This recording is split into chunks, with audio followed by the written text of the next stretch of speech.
تخيل حضرتك انك بتتفرج على المشهد اللي هتشوفه ده من امريكا اللي طول عمرها بتقدم نفسها للعالم كرمز للحرية والديمقراطية.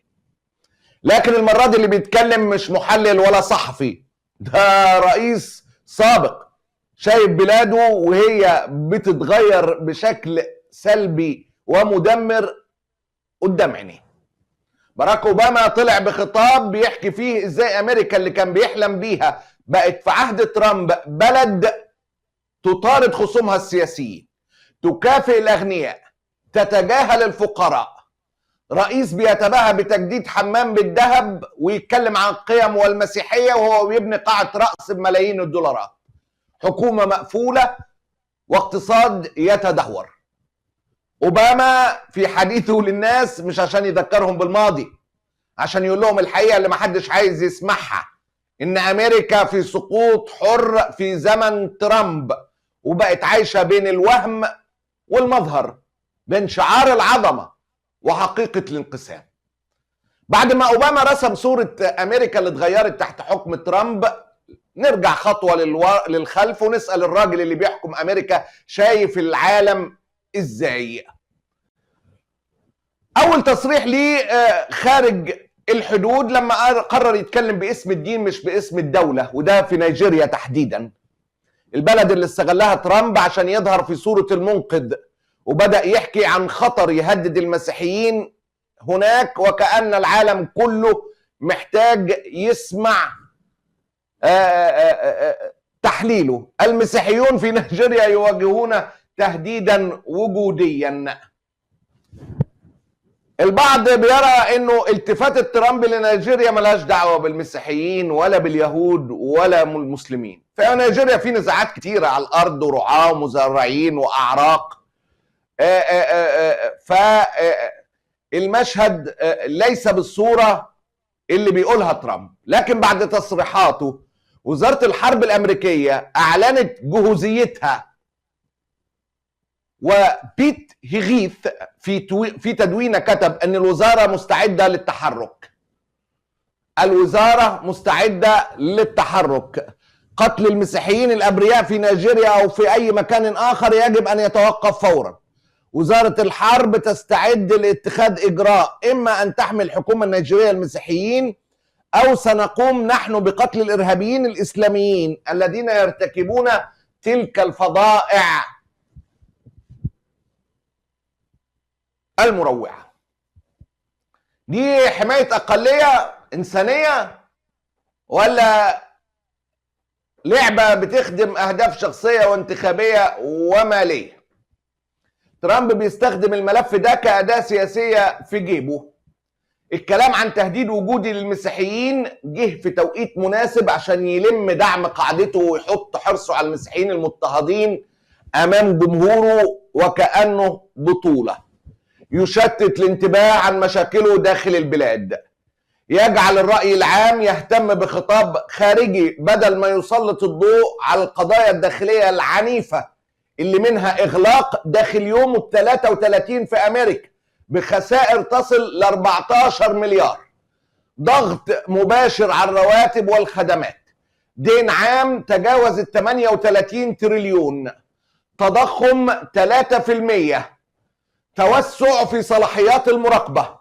عشان كده موجة الغضب من قرارات ترامب مش بس سياسية لكن شعبية ويومية شوارعية. بعد كل الخطابات اللي يحاول يقدم فيها نفسه كزعيم أخلاقي أو منقذ ديني، فجأة ترامب خرج يتباهى بتجديد حمام الرئيس أبراهام لينكولن في البيت الأبيض. تخيل، كان هدم جزء منه لبناء قاعة رأس. بقول لك مقاول. في الحقيقة ترامب دايما بيتكلم بعقلية المقاول، شايف الحكم مشروع استعراض، المظهر أهم من الجوهر. حاكم كاليفورنيا جافن نيوسم طلع ينتقد ترامب وقال انه كان حاسس بالإهانة وهو بيتفرج على رئيس أمريكا أمام الرئيس الصيني شي جين بينج في الجولة الآسيوية، وانه قدم تنازلات امريكيه وعاد من اللقاء من غير ما يحقق اي حاجه حقيقيه، لا اتفاقيات ولا مكاسب. I was embarrassed. I was humiliated. Watching the President of the United States in front of Xi, we're good. I mean, he was negotiating away this country in the first 5 minutes of the photo op. He came back with nothing. He got played by President Xi. He says he got a good deal. He said that. How many trade deals? 90 in 90 days? How many have you read and reviewed? How many have been signed? 0. His policy is press release. And the fact that you and I will be paying more for toys this Christmas, and we're already paying more for Halloween, bears truth to my assertion of the recklessness of his policies. He's wrecking this country. The jobs market is weak. Inflation is starting to creep back up. This is unprecedented to see in such a short period of time this kind of destruction to the progress we were experiencing that he inherited.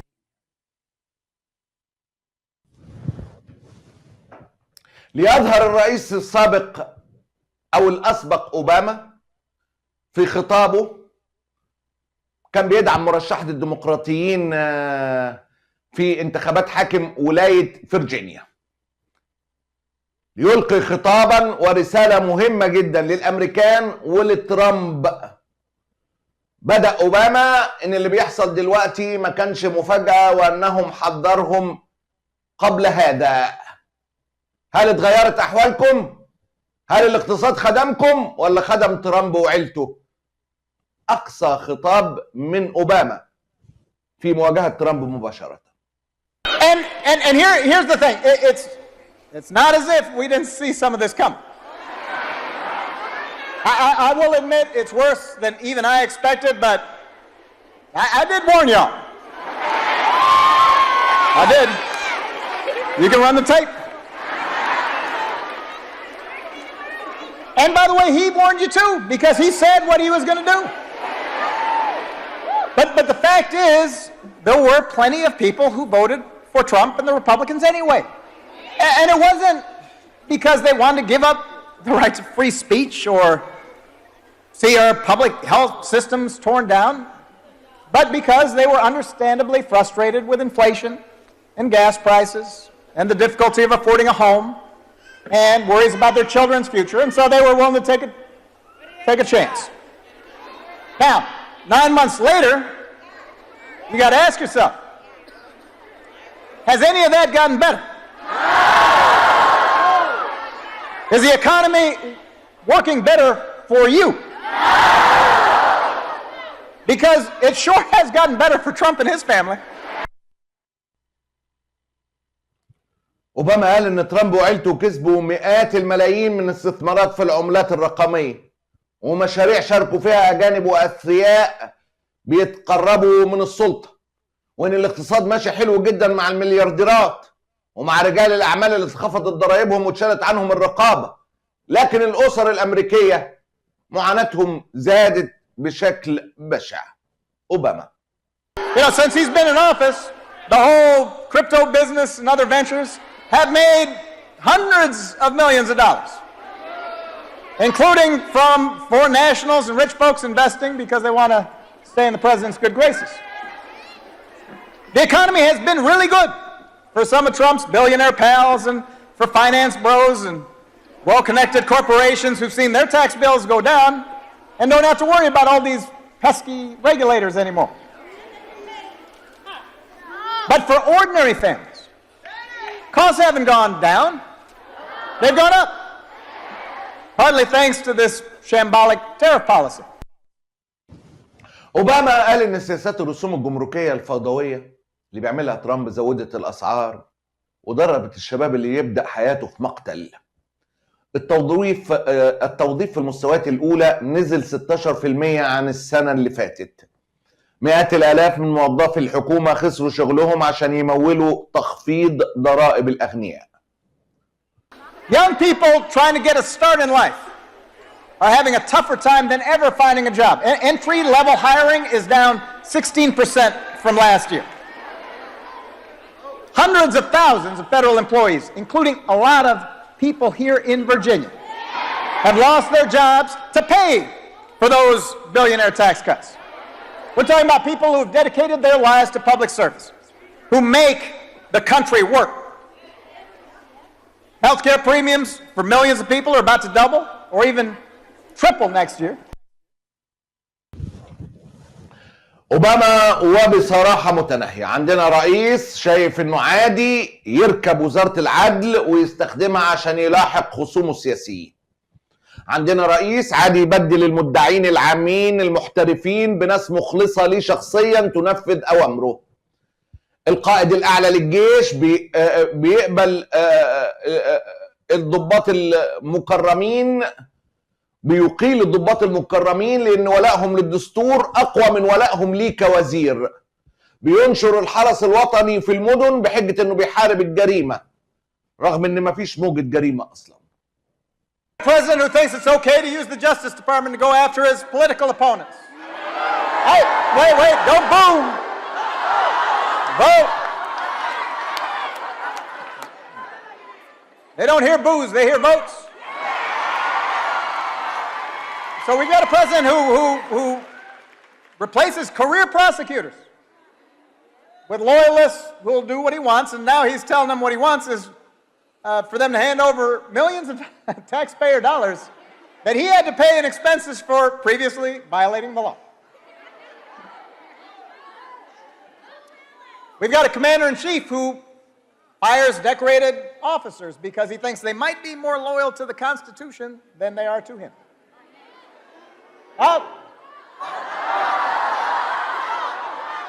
He's deploying the National Guard in American cities, claiming to stop crime waves that don't actually exist. اوباما قال ان عناصر الهجرة بقت بتخطف الناس من الشوارع، حتى المواطنين الامريكان بيتخطفوا لمجرد ان شكلهم مش شبه الامريكان، وان وزير الصحة في ادارة ترامب بيعارض العلم ويروج لعلاجات وهمية. مستشار في البيت الابيض بيقول الديمقراطيين كلهم متطرفين، وخبير اقتصاد اتفصل لانه نشر ارقام وظائف ما عجبتش الرئيس. قال لك مع ترامب كل يوم في امريكا بقى عامل زي الهالوين. We've got masked ICE agents pulling up in unmarked vans and grabbing people, including U.S. citizens, off the streets on the suspicion that they don't look like real Americans. We've got an HHS secretary who opposes proven science and promotes quack medicine. A top White House aide who calls Democrats, the whole party, domestic extremists. We got some poor labor economists who got fired for accurately reporting bad jobs numbers that the president didn't like. I mean, it's like every day is Halloween. Except it's all tricks and no treats. قال لك كلها ايامنا كلها بقت اعياد هالوين. قال لك انتوا كنتوا عارفين ان انا رجل معروف عني اني رجل الامل والتغيير، لكن رجل الامل والتغيير ده اللي هو انا بقيت قلقان من اللي بيحصل في البلد، قلقان من اللي بيها القواعد الديمقراطية ومن استعداد الجمهوريين في الكونجرس يتخلوا عن دورهم ويغطوا على تجاوزات الرئيس. قلقان من المحكمة العليا اللي لحد دلوقتي ما عندهاش استعداد تحاسب الإدارة على تجاوزاتها رغم أن أفعالها تكسر القوانين، وتتصرف إدارة ترامب كأنه مفيش حد، كأنه مفيش قانون. A lot of people have asked me lately whether I'm surprised by the direction the country's taken. And even though I am the hope and change guy,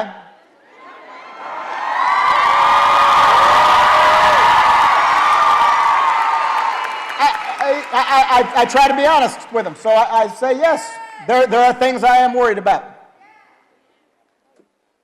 I am worried about how quickly basic democratic rules and norms have been weakened.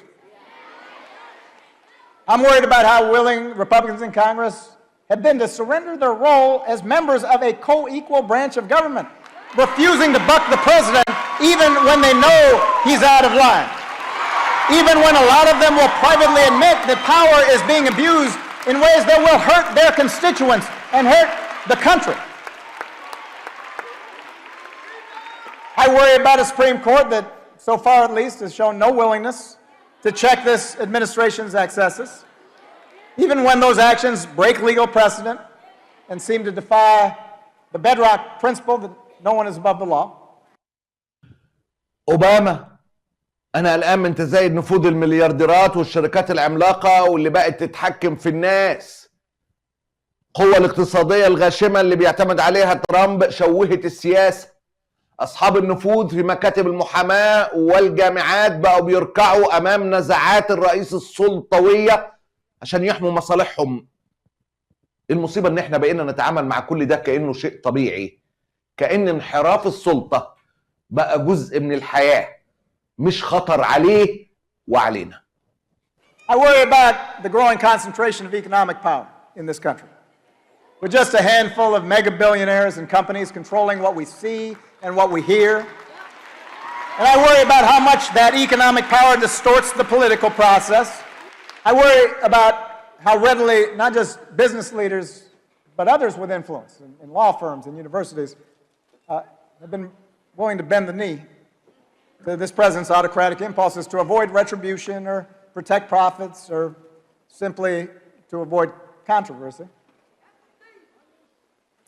And I worry sometimes how we've come to accept this as normal. اوباما جاب العيد. انا كل الهراء اللي بنشوفه في الاخبار خطابات مبالغ فيها ونظريات مؤامره، فيديوهات حقيره لرئيس لابس تاج وبيطير بطياره مقاتله بيرمي قاذورات على الناس وقت المظاهرات. كل ده معموله عشان يلهي الناس عن الحقيقه. المواطن العادي حاله ما تحسنش، بل من أسوأ لأسوأ. اللي بيحكموا بيخلوا الأغنياء يزدادوا غنى، بينما فواتير الناس بتزداد بشاعة والخدمات تتراجع في أمريكا.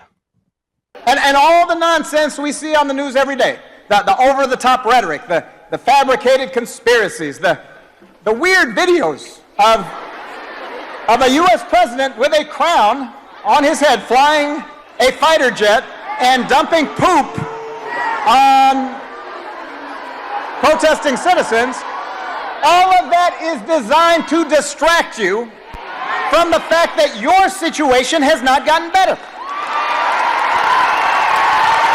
They do it so you won't notice that while they're helping the wealthiest, most powerful people in the country consolidate more wealth and more power, your bills are still going up.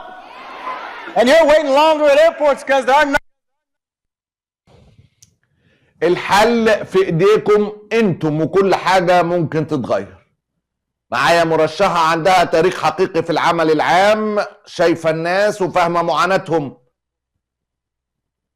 اوباما دعا اهالي فيرجينيا ان ينتخبوا ابيجيل سبينايبرغ حاكمة الولاية. And the program helping your kid with special needs was just gutted. So that is what's happening.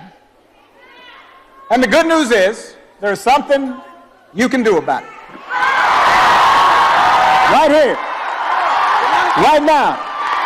Because you've got a candidate for governor who's got a track record of getting stuff done. Somebody who sees you and has been with you and knows your struggles and will fight for you every single day. Virginia, it's time to point America in a better direction by electing Abigail Spanberger as your next governor. وكان اوباما شايف المشهد بتاع الانتخابات القادمة، انتخابات الرئاسة، وبيمهد له المشهد اللي ممكن يكون استثنائي في تاريخ امريكا. لان لو ترامب قرر يدخل السباق من باب تاني، البعض بيرى انه ممكن ينزل كنائب رئيس، وقتها المشهد يتقلب رأس على عقب، لان اوباما كمان ممكن يرجع للساحة كنائب لمرشح في المعسكر الديمقراطي. ساعتها هتبقى لحظة مواجهة الحقيقة. لما تجمع كل المشاهد من تهديد ترامب بإرسال قوات لنيجيريا بحجة حماية المسيحيين، على فكرة الإمارات بدأت تبعت ميليشيات لنيجيريا. لو جمعنا المشاهد من تهديد ترامب بإرسال قوات لنيجيريا بحجة حماية المسيحيين لخطابات أوباما، تكتشف أن أمريكا في عهد ترامب تعيش بين وهم القوة وحقيقة الفوضى والسقوط الحر.